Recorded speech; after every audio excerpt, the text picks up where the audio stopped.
Seguem-se as instruções de utilização do kit de mobilidade dos pneus.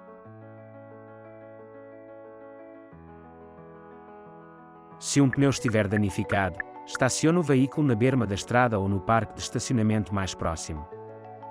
O kit de mobilidade dos pneus encontra-se na parte inferior da bagageira.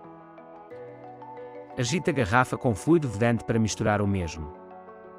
Ligue o tubo do compressor ao tubo de injeção de fluido vedante. Desaperte a tampa de entrada do ar da roda do pneu danificado e ligue o tubo do fluido vedante à entrada. Abra a porta da bagageira dianteira e retire a tampa da bateria. Ligue o cabo do compressor à bateria do veículo.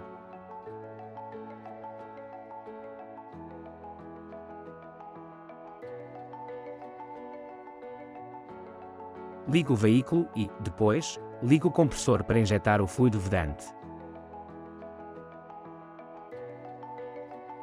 Após a injeção do fluido vedante, conduza a baixa velocidade durante 10 minutos, de modo a que este seja bem aplicado.